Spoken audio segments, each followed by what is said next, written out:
Fala galera, começamos mais um Assim Faz Podcast nessa terça-feira e a conversa é com o Moisés Schleider. Falei certo, Moisés? Schleider, isso mesmo. Schleider. Da onde é a origem desse sobrenome, Moisés? Deveria ser Schroeder, que é alemão, mas os parentes vieram há muito tempo e aí alguns erros de cartório, algumas preferências para não expor a família na época foi tomada a decisão de Schleider. Foi trocado ali para ficar parecido, mas não igual, né? Chamaria atenção. Esse nome é muito parecido, ele fica mais para Portugal do que para a Alemanha. Como a Alemanha estava no cenário na época. E naquela época lá atrás, né? E tal. Isso.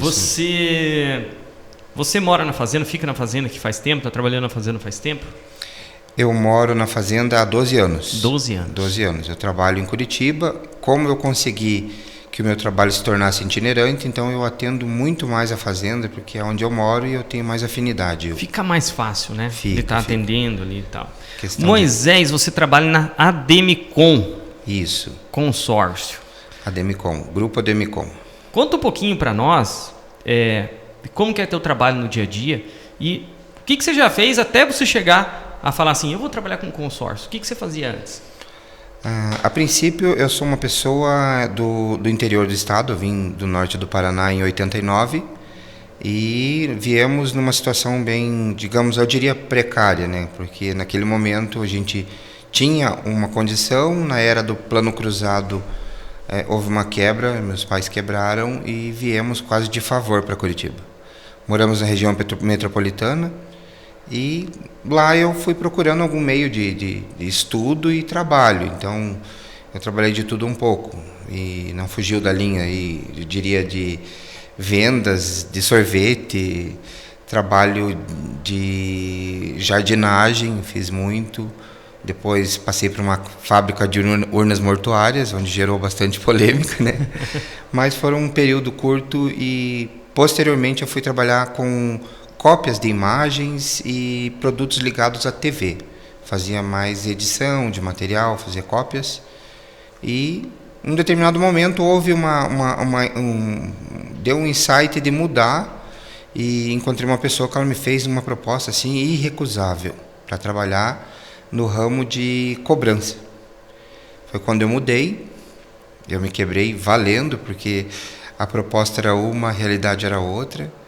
Mas tudo valeu a pena. Ali eu consegui aprender, divulgar o meu trabalho, consegui me destacar muito e fui indicado para trabalhar, para cuidar de uma carteira de banco, ser parceiro de uma equipe que cuidaria da carteira de um banco que estava muito mal no mercado. E nesse banco o destaque foi grande, nós ficamos em primeiro lugar em 3 anos, teve premiações e com a venda desse banco eu saí novamente do mercado de cobrança e houve uma proposta de trabalhar num banco, fui para o banco HSBC, e de lá fiquei de 2014 até 2020, 2019 para ser bem exato. Quando daí veio o Bradesco ali e comprou o banco ali, quando que foi isso? 2016, faz uns 5 anos já, né? 2016 começaram as negociações. E aí, após a compra, fiquei ali mais 3 anos. Quando da pandemia, eu saí do banco no dia 18, no dia 20 começou a pandemia. E aí tinha um projeto, trabalhar com massoterapia, com fotografia. A ideia era entregar algo que eu pudesse ter mais família, curtir mais a família, projetar uma aposentadoria. Só que a pandemia também embaralhou a situação. Foi quando surgiu o consórcio.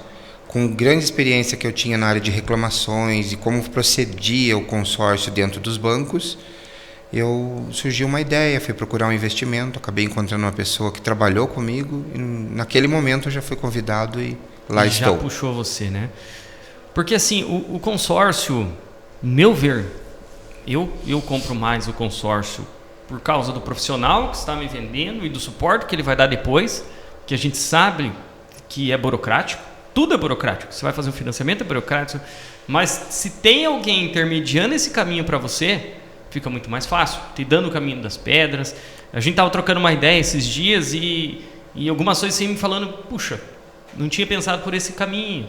Às vezes a gente pode levantar um recurso para fazer um investimento assim, assado, né? E aí você entrou na Ademicon.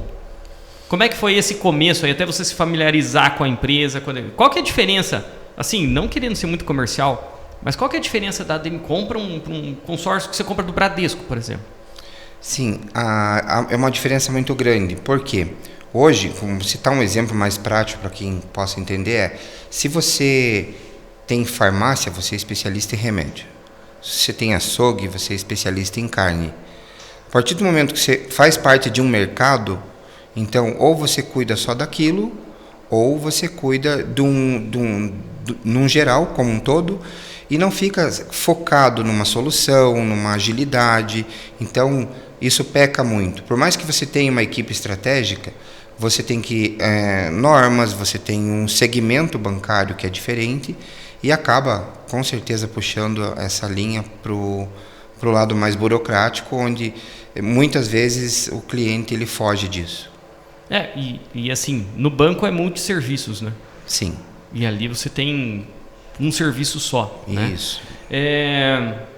O que você mais vende hoje nessa parte de consórcio? O que os clientes mais buscam na hora de fazer um investimento? Ou eles querem um bem no futuro? Ou querem um bem rápido? Qual que é o perfil do cliente que você está atendendo aqui na Fazenda? Mais empresários, mais pessoa física? Eu tenho um nicho voltado para investimento. Eu tenho empresários que procuram para fazer uma espécie de escalonamento, onde eles têm uma facilidade de realizar muito mais rápido e com um preço mais acessível que o dos bancos, e investimento onde eu tenho o cliente que ele vê lá no futuro, né? O filho que vai fazer uma faculdade, uma viagem, vou tirar férias no exterior. Então, diversas linhas abrem para você pegar uma carta de consórcio e trabalhar com calma até que ela contemple e você tenha um objetivo para ela. E como é que faz assim? Vamos pegar esse caso do investimento. Você estava contando para mim esses dias. Um empresário precisa fazer uma ampliação. O empresário tem um supermercado. Supermercado de bairro, seu faturamento ali, 300 mil mês, que é um faturamento do supermercado de bairro, assim, ok. Como que o empresário faz para dobrar? Eu quero dobrar o meu supermercado, ele já tem a área, já tem tudo. E como é que o consórcio pode ajudar ele nesse sentido? O consórcio hoje, dado ao sistema, hoje os juros altos, a dificuldade em você conseguir um crédito e o score, então ele tem uma série de coisas que implica e que hoje trabalhando com o consórcio você não tem essas dificuldades. Se você tem um ambiente que ele está legalizado, se você tem um espaço, se você tem uma garantia para dar para o consórcio, você pode fazer um escalonamento e em pouco tempo você levanta um capital para você aumentar, para reformar ou até mesmo para você comprar em volta e fazer ampliação do espaço. Então existem várias outras facilidades. Então ele tem que ter uma garantia, que seja a área que ele está, a própria área que ele está, e ter um pequeno capital para conseguir dar de lance nessa carta, é isso? Para ele conseguir ir contemplando? Geralmente a pessoa contempla, muitos concorrentes, da concorrência principalmente, você vê reclamações, você entra nas linhas de reclamações, eu fui enganado que me prometeram contemplação antecipada, contemplação antes. Isso não existe. Mas existe você acompanhar um grupo, verificar ali mês a mês, vários meses, qual é a média de lance que quem está dando lance livre consegue dar, e dentro de uma dessas cartas contempladas eu consigo trabalhar as próximas. Então, se o cliente hoje ele me der 10%, 1%, aí é muito da pressa que ele vai ter para contemplar.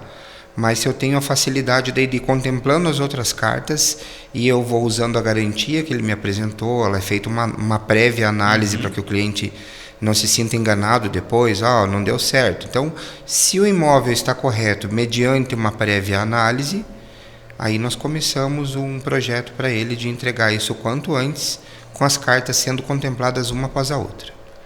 Muito bem, Moisés. Fazenda Rio Grande, você está há 12 anos. Como é que você está vendo o mercado aqui na Fazenda Rio Grande?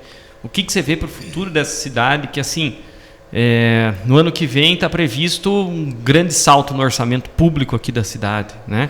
Agora, com a pesquisa do IBGE, nós vamos entregar uma cidade com uma população muito maior do que eles estimam, né? Isso que a gente espera aí até pelos números que a gente tem hoje na cidade.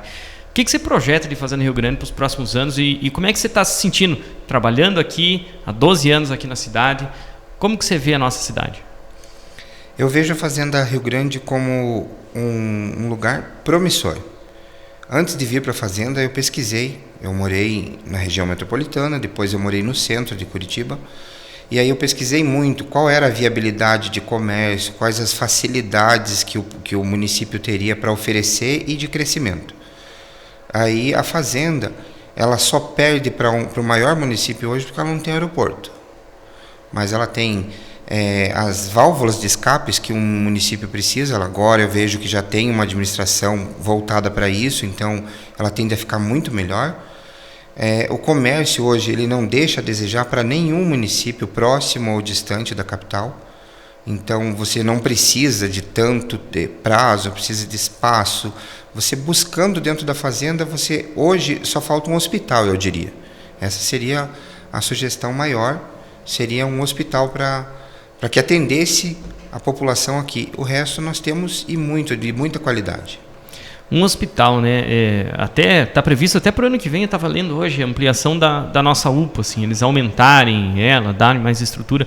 Mas realmente falta um hospital, até um hospital particular, né? Maior, que seja 24 horas, enfim, consiga atender a nossa demanda aqui. Moisés, onde as pessoas te acham? Como que as pessoas te encontram? Tem rede social? Conta para nós aí. Eu atuo muito desde o início, eu tenho montado um projeto e estou trabalhando aos poucos, porque as pessoas que me conhecem, eu já tenho uma grande entrega, só que eu preciso atender cada cliente sem que nenhum sem deixar a desejar com cada um.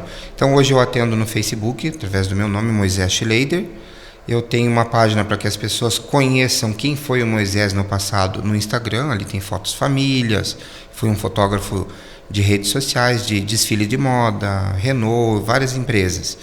E eu, através do WhatsApp, ou consulta mesmo direto no escritório ou presencial, eu atendo as pessoas dessa forma. Muito bem, Moisés. E a minha última pergunta, onde é que a Sinfaz entrou? Como é que você ficou conhecendo a Sinfaz? Está aqui toda terça-feira com a gente no Terça Mais. Conta um pouquinho para nós essa tua experiência aqui com a Associação Comercial. Minha experiência com a associação comercial, ela está voltada a desenvolver mais o conhecimento e esse conhecimento tem que ser voltado para o município em que eu resido e que eu tenha facilidade de encontrar as pessoas, saber exatamente o que elas precisam, e a Sinfaz me ofereceu isso de forma grandiosa. Ela tem muita qualidade, nós temos os treinamentos, nós temos coisas que eu ainda não fiz na Sinfaz, porque haviam agendas anteriores que eu ainda não consegui intercalar. Mas gosto da terça porque você encontra empresários, você encontra pessoas que estão pensando no desenvolvimento pessoal e encontro apoio na Sinfaz em que eu possa me dirigir a qualquer estabelecimento com uma garantia de qualidade. Legal, legal. E você, assim como Moisés, venha, faça parte, se associe na Sinfaz para a tua empresa, para você, empreendedor, ter voz aqui no nosso setor empresarial de Fazenda Rio Grande. Moisés, obrigado por aceitar o nosso convite.